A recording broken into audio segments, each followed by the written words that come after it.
Sarah Martinez adjusted her small reading glasses and glanced at the clock on her desk.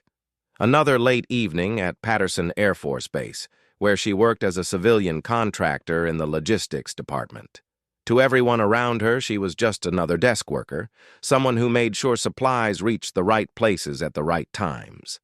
Her colleagues saw a quiet woman in her early 30s who preferred comfortable sweaters to anything flashy, who brought homemade sandwiches for lunch, and who always volunteered to stay late when deadlines approached. What they didn't know was that Sarah had once been Captain Sarah Martinez, one of the most skilled F-22 Raptor pilots in the entire United States Air Force. Her file was buried so deep in classified archives that even most high-ranking officers had no idea of her existence. For 3 years, she had flown some of the most dangerous missions over hostile territories. Her call sign, Ghost, earned through her uncanny ability to appear and disappear without enemy radar ever detecting her presence. The transition to civilian life had been Sarah's choice, though not an easy one. After losing her wingman during a classified operation in Eastern Europe, she had requested immediate transfer to non-combat duties. The trauma of watching Lieutenant Jake Morrison's F-22 spiral into the mountains while she could do nothing to help had shaken her to the core. She had saved the mission that day, completing objectives that prevented a potential international incident, but the cost felt too high. Her supervisors at the Pentagon had been reluctant to let her go. Pilots with her skill level were rare, and her combat record was nearly perfect.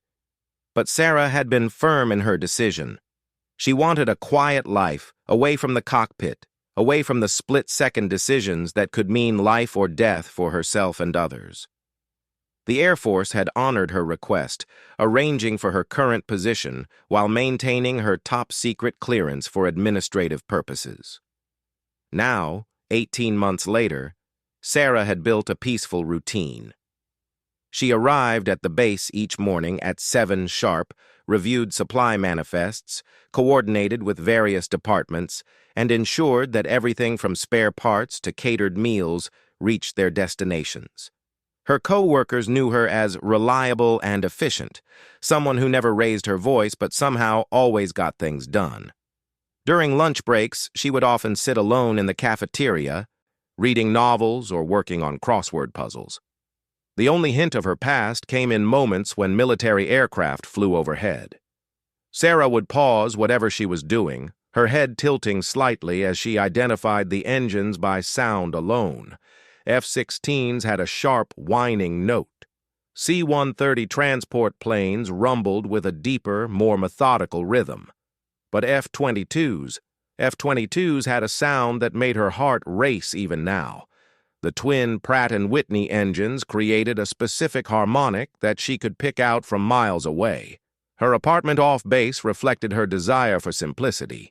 Clean lines, minimal furniture, and a small balcony where she grew herbs for cooking. The only decoration that hinted at her military background was a single-framed photograph on her nightstand, showing her flight school graduation class. She stood in the back row, one of only 3 women among 32 pilots, her face serious but proud beneath her military cap. Sarah had made peace with her decision to leave flying behind, or so she told herself. She attended therapy sessions at the base medical center, worked through her survivor's guilt, and slowly began to believe that she could build a meaningful life outside the cockpit. Her therapist, Dr. Emily Chen, had become not just a professional contact, but a genuine friend who understood the unique challenges faced by former combat personnel. The nightmares had mostly stopped. She no longer woke up in cold sweats, hearing the last radio transmission from Jake's aircraft cutting to static.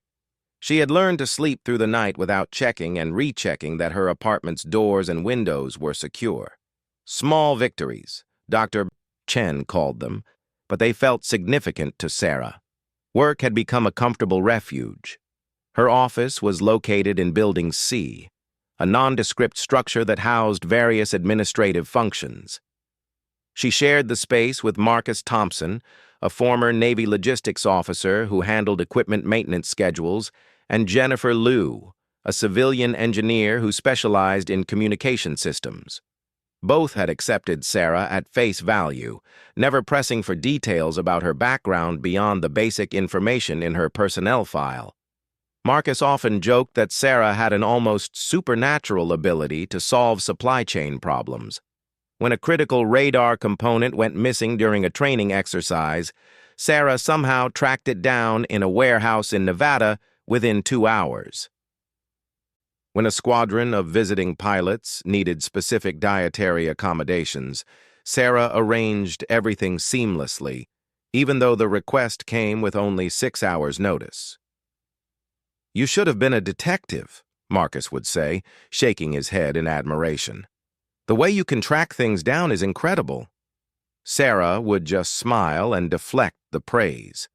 She couldn't explain that her problem-solving skills came from years of military training, where attention to detail could mean the difference between mission success and catastrophic failure. In combat situations, pilots learn to think several steps ahead, to consider every variable, and to develop backup plans for their backup plans. Her days followed a predictable pattern that she found soothing. Morning briefings with department heads, reviewing overnight reports, checking on pending orders, and coordinating with suppliers. Lunch was usually spent in the commissary, where she had gradually become friends with some of the base personnel. Technical Sergeant Amy Rodriguez from the motor pool would often join her, sharing stories about her twin daughters and their adventures in middle school soccer. Sarah found these normal conversations refreshing. No code words, no classified information, no life or death decisions, just ordinary people talking about ordinary things. It was exactly what she had hoped for when she made the decision to leave active flying duty. The irony wasn't lost on her that she worked at one of the most important training facilities for F-22 pilots in the country. Patterson Air Force Base hosted regular exercises where pilots from around the world came to hone their skills on the most advanced fighter aircraft ever built. Sarah could often see the sleek, angular shapes of the Raptors lined up on the tarmac from her office window. Sometimes, during particularly busy training periods, she would watch the aircraft take off and land, their movements precise and powerful. Part of her missed the feeling of being strapped into one of those machines, the incredible acceleration during takeoff, the sense of absolute control and freedom that came with flight. But those moments of nostalgia were brief, quickly replaced by memories of Jake's final moments and her own decision to pursue a different path. Her immediate supervisor, Colonel Patricia Hayes, had been respectful of Sarah's privacy since her arrival. Hayes knew there was more to Sarah's background than appeared in her official file, but she had never pressed for details. The colonel was a straightforward woman who valued results over personalities, and Sarah's work consistently exceeded expectations. "Martinez," Colonel Hayes had said during Sarah's last performance review, "I don't know what you did before you came to us, but you're one of the most capable people I've worked with in 22 years of military service." Sarah had simply thanked her and continued with her duties. She appreciated that Hayes respected boundaries and focused on professional competence rather than personal history. It allowed Sarah to maintain the separation between her past and present that felt necessary for her mental health. As spring turned to summer, Sarah settled even more deeply into her routine. She had begun taking evening classes at the community college, working toward a degree in business administration. The coursework provided mental stimulation without the intense pressure she had known as a combat pilot. She was particularly enjoying her statistics class, finding satisfaction in analyzing data patterns and drawing logical conclusions. Her social life remained limited but comfortable. Besides Dr. Chen and her work colleagues, Sarah had begun attending a book club that met at the base library twice a month.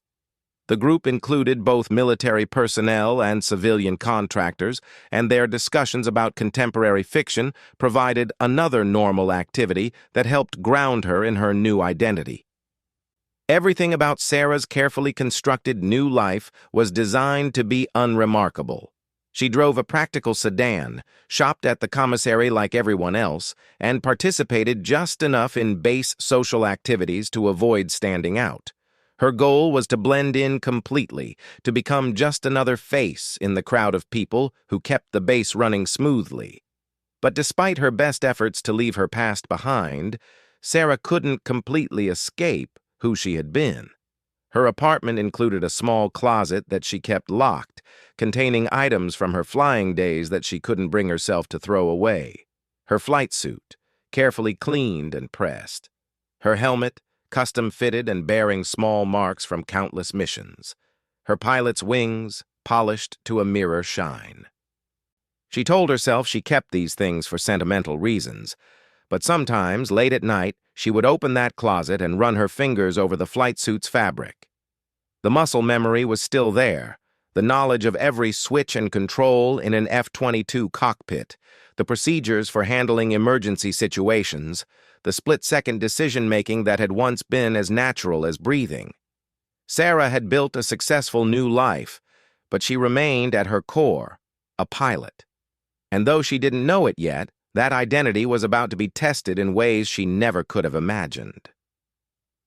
The emergency began on a Tuesday morning that had started like any other.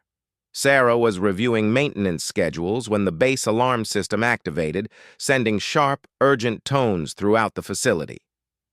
She looked up from her computer as Colonel Hayes burst into the administrative area, her face grim and focused. "All non-essential personnel to emergency stations," Hayes announced. "We have a code red situation developing." Sarah's training kicked in automatically. Code red meant potential threat to base security, possibly involving aircraft in distress. While her colleagues began securing their workstations and preparing to move to designated safe areas, Sarah found herself listening intently to radio chatter coming from Hayes's communication device. The details emerged quickly and were more serious than anyone initially realized. A formation of 2 F-22 Raptors had been conducting a routine training exercise when one pilot, Captain David Kim, experienced what appeared to be a medical emergency. His wingman, Lieutenant Colonel Michael Torres, reported that Kim had stopped responding to radio calls and his aircraft was flying erratically at 30,000 feet. Sarah's pulse quickened as she processed the information. An unconscious pilot in an F-22 was a nightmare scenario. The aircraft's advanced autopilot systems could maintain level flight temporarily, but without human intervention, the situation would deteriorate rapidly. Fuel was limited, weather conditions were changing, and most critically, if Kim regained consciousness disoriented, he could inadvertently put the aircraft into an unrecoverable situation. "Where's the closest emergency airfield?" Colonel Hayes was asking her staff.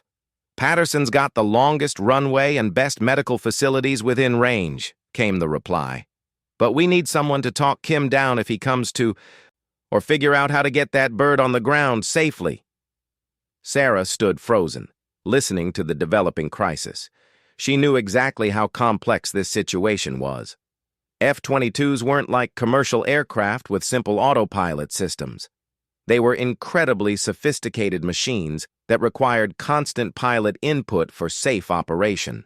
Without Kim conscious and responsive, that aircraft was essentially a 40-ton missile flying at extremely high speed. "What about remote piloting?" someone suggested. "Negative," Torres's voice crackled over the radio. "The specific F-22 variant doesn't have that capability installed. We need either Kim to wake up and respond, or we need to find another solution fast. His fuel state is getting critical." Colonel Hayes was coordinating with base flight operations when Sarah made a decision that would change everything. She stepped forward, her voice steady, but carrying an authority that made everyone turn to look at her. "Colonel, I need to speak with you privately," Sarah said. "It's about the emergency situation." Hayes frowned, clearly focused on the crisis at hand. "Martinez, this isn't the time for administrative concerns." "Ma'am, this is directly related to the emergency," Sarah insisted, her tone more forceful than anyone had ever heard from the quiet logistics coordinator. "I have information that could help save Captain Kim's life."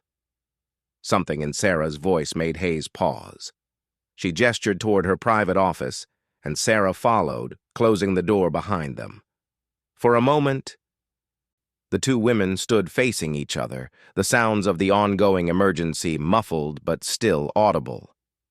"Colonel," Sarah began, "I need you to access my complete military file. Not the administrative summary you have, but the classified portions that require specific authorization." Hayes's expression shifted from annoyance to confusion to dawning realization. "What exactly are you telling me, Martinez?" "I'm telling you that I can help with the situation developing outside," Sarah said. "But you need to understand who you're actually dealing with before we proceed." While Hayes made urgent phone calls to access Sarah's classified records, the emergency continued to escalate. Kim's F-22 had begun a gradual descent, and Torres was reporting increasingly erratic behavior from the aircraft's autopilot systems.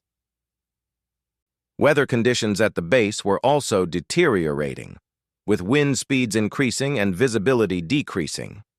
The base's senior flight instructor, Major Richard Park, arrived at the operations center looking grim. "We've got maybe 20 minutes before we lose Kim entirely," he announced. "His aircraft's showing signs of system instability, and if he descends much lower in his current state, we won't be able to recover." It was then that Colonel Hayes returned from her office, her face pale with shock. She was carrying a tablet displaying information that no one else could see, but her expression told the entire story. She looked at Sarah with completely new eyes, seeing not the quiet administrative worker, but the highly trained combat pilot who had been hiding in plain sight. "People," Hayes said, her voice cutting through the chaos in the operations center.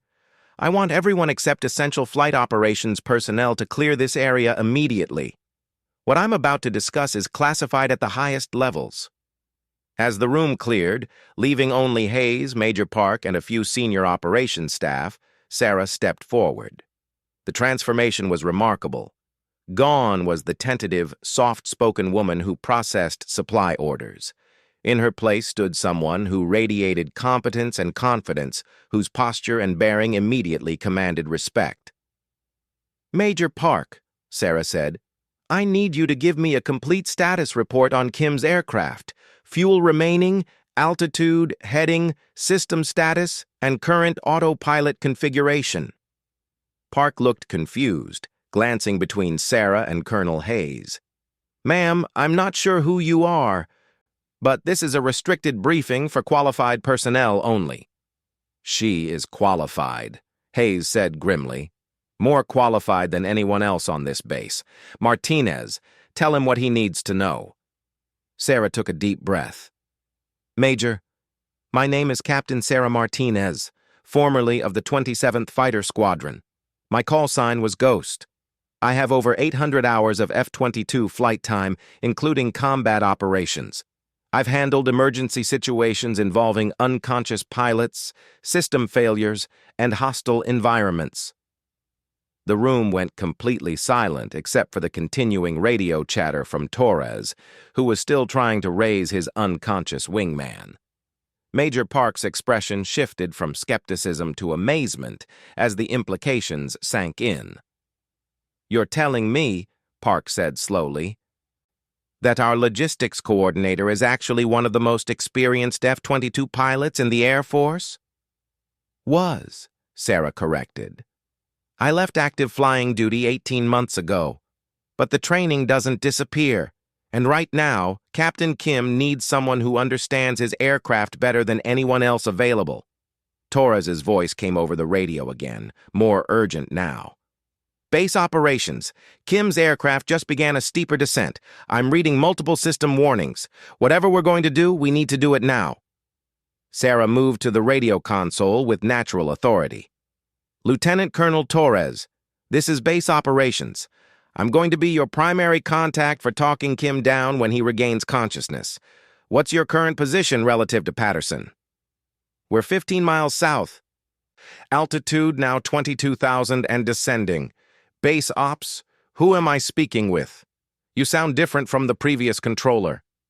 Sarah exchanged glances with Colonel Hayes, who nodded grimly.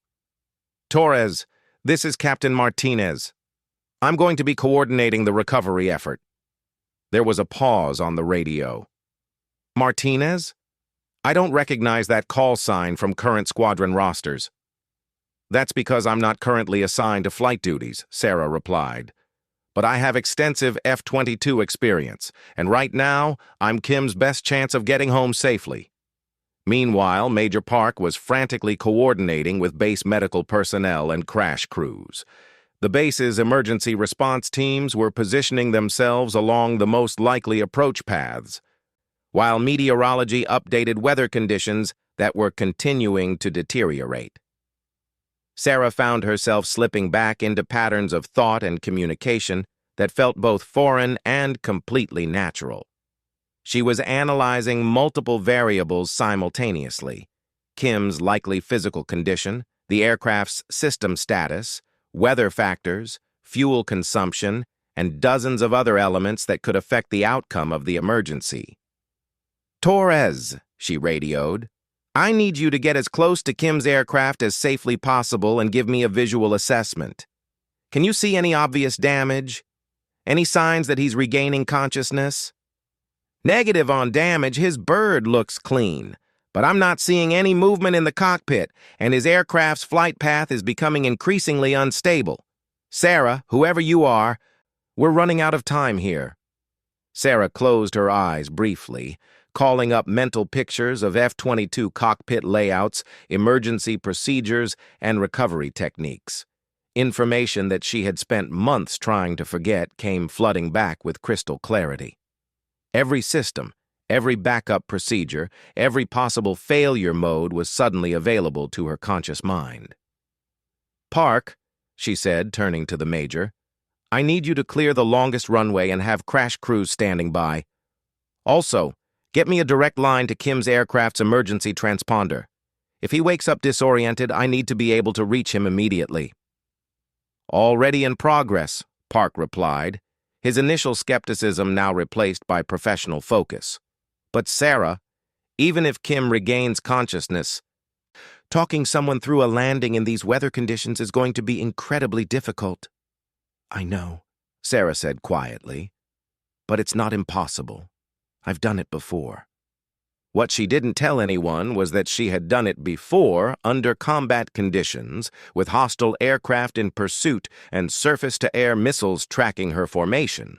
Compared to those situations, a medical emergency during peacetime training should be manageable. But the word "should" carried a lot of weight, and Sarah knew better than anyone how quickly aviation emergencies could spiral beyond anyone's control.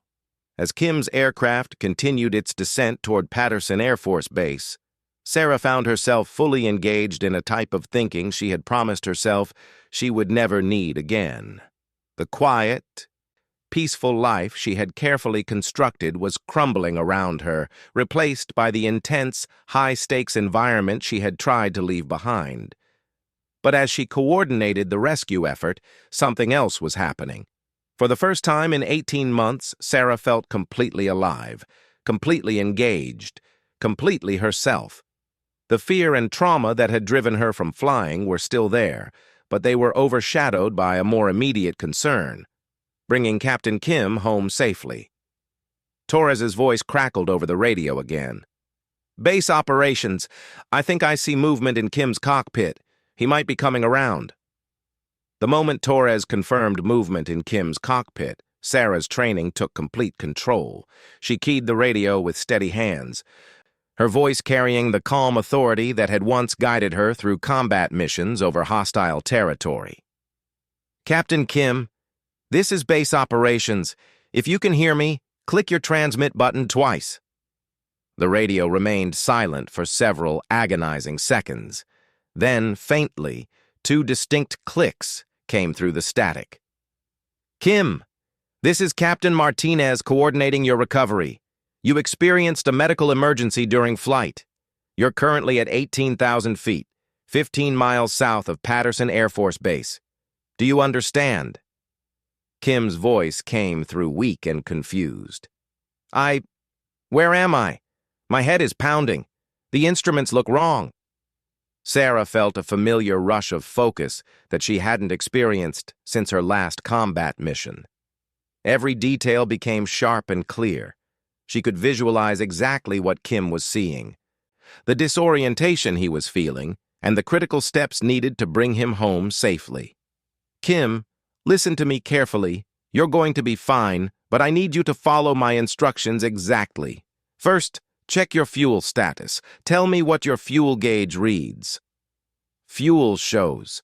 It shows about 12 minutes remaining, Kim replied, his voice becoming slightly clearer. Martinez, I don't recognize your voice. Who am I talking to? Someone who knows your aircraft better than anyone else available right now, Sarah responded. Kim, 12 minutes of fuel means we need to get you on the ground immediately. Are you experiencing any vision problems or dizziness? Some dizziness, but it's clearing up. My vision seems okay. What happened to me? Major Park was monitoring Kim's aircraft systems remotely and updating Sarah with critical information. Weather conditions had worsened significantly, with crosswinds now gusting to 35 knots and visibility dropping to less than 2 miles. Landing an F-22 in these conditions would challenge even a fully alert, experienced pilot. For someone recovering from a medical emergency, it bordered on impossible. Torres, Sarah radioed, I need you to position yourself where you can observe Kim's approach and landing. If something goes wrong, you'll be our eyes. Roger that. Sarah, I have to ask, your voice and your knowledge of procedures, who exactly are you? Colonel Hayes stepped forward and took the radio. Torres, this is Colonel Hayes. Captain Martinez is former 27th Fighter Squadron with extensive combat experience. Right now, she's the most qualified person we have to bring Kim home. Follow her lead without question. Sarah appreciated Hayes's intervention but didn't have time to dwell on it. Kim's fuel situation was becoming critical, and the weather was continuing to deteriorate. She needed to get him lined up for approach immediately. Kim, I'm going to talk you through an emergency approach to Patterson's main runway. Your aircraft's autopilot has been maintaining your flight path, but it's not designed for landing approach. I need you to take manual control now. Manual control engaged, Kim confirmed, though Sarah could hear the uncertainty in his voice. Excellent. Now, turn to heading 090 and begin descent to 8,000 feet. Reduce power gradually and maintain a descent rate of no more than 1,500 feet per minute. As Kim began the approach, Sarah found herself mentally flying the aircraft alongside him. Every control input, every adjustment, every response to changing conditions flowed through her consciousness as if she were sitting in the cockpit herself. The muscle memory was still there, sharp and immediate. Kim, your approach speed is too high, she radioed. Reduce power and deploy your speed brakes. You should be seeing the runway lights ahead of you now. I see the runway, but the crosswinds are pushing me off course. This is really difficult. Sarah closed her eyes briefly, remembering her own experiences landing in challenging weather. Kim, don't fight the crosswind. Let the aircraft drift slightly, then use rudder to align with the runway centerline at the last moment. Trust your instruments and your training. Major Park was coordinating with emergency crews positioned along the runway. Fire trucks, ambulances, and crash recovery vehicles were standing by, their crews monitoring the radio traffic and preparing for any outcome. Base operations, Torres called in. Kim's aircraft is visible on approach, but he's coming in steep and fast. His flight path looks unstable. Sarah's heart rate spiked, but her voice remained calm. Kim, you're slightly high and fast on your approach. Reduce power and increase your rate of descent. You have plenty of runway available. I'm trying, but the controls feel sluggish. Something doesn't feel right. Sarah realized that Kim's medical emergency might have affected his motor skills more than initially apparent. Fine motor control was often the last thing to return fully after certain types of medical events, and flying an F-22 required precise, delicate inputs. Kim, switch to manual trim control. Make small adjustments, don't overcorrect. Your aircraft wants to fly. Let it do most of the work. Manual trim engaged. That feels better. I can see the runway clearly now. Sarah found herself unconsciously gripping the edge of the operations table, her knuckles white with tension. Watching someone else navigate an emergency landing in an F-22 was somehow more stressful than doing it herself had ever been. When she was in the cockpit, she had complete control. Now, she could only guide and hope. Kim, you're looking good. Maintain your current descent rate and prepare for touchdown. Remember, F-22s land fast, so don't panic when you see the runway approaching quickly. Roger. Approaching touchdown. The next 30 seconds felt like hours to everyone in the operations center. Torres provided running commentary as Kim's aircraft descended toward the runway, fighting crosswinds and the pilot's lingering disorientation. He's over the threshold, touching down, hard contact, but he's down and rolling. Cheers erupted in the operations center, but Sarah remained focused on the radio. Landing was only the first part of a safe recovery. Kim, excellent job. Apply wheel brakes gradually and maintain directional control. Emergency crews are approaching your aircraft. Brakes applied. I'm stopped on the runway. Martinez. Whoever you are, thank you. I don't think I could have made it without your help. As emergency crews surrounded Kim's aircraft and medical personnel prepared to evaluate his condition, Sarah stepped back from the radio console. The adrenaline that had carried her through the emergency was beginning to fade, replaced by a complex mix of emotions she hadn't expected. Colonel Hayes approached her, still looking somewhat stunned by what she had witnessed. Martinez, that was extraordinary. I've never seen anyone handle an emergency situation with such precision and calm. Kim did the hard part, Sarah replied quietly. I just provided guidance. Don't downplay what you accomplished here, Major Park interjected. I've been a flight instructor for 12 years, and that was one of the most challenging emergency landings I've ever witnessed. Without your expertise, we likely would have lost both Kim and a $40 million aircraft. Over the next hour, as the immediate crisis passed, word of what had happened began to spread through the base. The quiet logistics coordinator who had talked a pilot through an emergency landing wasn't quite so quiet anymore. Medical personnel reported that Kim was stable and would make a full recovery from what appeared to have been a brief episode of altitude-induced hypoxia. Sarah found herself in Colonel Hayes' office again, but this time the dynamic was completely different. Hayes was reviewing Sarah's complete military file, including commendations and mission reports that painted a picture of an exceptionally skilled and decorated pilot. Sarah, Hayes said, using her first name for the first time, I need to ask you something directly. Why are you working in logistics when you clearly belong in a cockpit? The question Sarah had been dreading finally came. She sat quietly for a moment, considering how to explain decisions that had seemed so clear 18 months ago, but felt less certain now. I lost someone, Sarah said simply.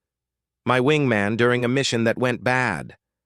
I blamed myself for not being able to save him, even though everyone told me there was nothing I could have done. Flying stopped feeling like something I loved, and started feeling like something that could destroy me. Hayes nodded slowly. But today, when Kim was in trouble, you didn't hesitate to help. Today was different, Sarah replied. Today, I had the chance to save someone instead of watching them disappear. Word of the emergency had reached higher levels of military command, and Sarah learned that several senior officers wanted to debrief her personally. Her cover as an anonymous logistics worker was permanently blown, but surprisingly, that didn't feel like the disaster she had once thought it would be. Dr. Emily Chen stopped by Sarah's office the next day, ostensibly to check on how she was handling the stress of the emergency situation. You saved someone's life yesterday, Dr. Chen observed. How does that feel? It feels... Sarah paused, searching for the right words. It feels like maybe I've been hiding from the wrong things. I thought I needed to get away from flying to heal from losing Jake. But maybe what I really needed was to remember why I loved flying in the first place. Captain Kim, now fully recovered, had requested permission to thank Sarah personally. Their meeting was brief but meaningful, with Kim expressing gratitude that went far beyond simple words. "I know I'm alive because of your skill and experience," Kim told her. "Torres filled me in on who you really are. The Air Force needs pilots like you." 3 days after the emergency, Sarah found herself standing on the flight line, looking at the F-22s parked in neat rows. The sound of engines no longer made her heart race with anxiety. Instead, she felt something she hadn't experienced in 18 months. The desire to fly again. Colonel Hayes had made an offer that Sarah was seriously considering. Return to active flight status with a position as a senior instructor pilot, helping to train the next generation of F-22 pilots. It would mean confronting the trauma that had driven her away from flying, but it would also mean embracing the identity she had spent so much energy trying to escape. "The offer stands as long as you need to think about it," Hayes had said. "But I want you to know that what you did yesterday reminded everyone here why we need people like you in cockpits, not just behind desks." Sarah's apartment felt different now, quieter in a way that wasn't entirely comfortable. The locked closet with her flight gear no longer seemed like a museum of a past life, but more like equipment waiting to be used again. She had called Dr. Chen to schedule additional sessions, knowing that returning to flying would require working through issues she had avoided for too long. As she stood on her balcony that evening, watching aircraft take off and land in the distance, Sarah realized that the emergency had changed more than just Kim's life. For the first time since Jake's death, she could envision a future that included flying without being overwhelmed by fear and guilt. The quiet life she had built wasn't wrong, but it wasn't complete. She was a pilot, and pretending otherwise hadn't made her past disappear. It had only delayed the work of integrating that past into a healthier future. Sarah Martinez, the logistics coordinator, had done her job well, but Captain Sarah Martinez, the pilot, still had important work to do. The only question now was whether she was ready to embrace that truth and return to the sky where she truly belonged,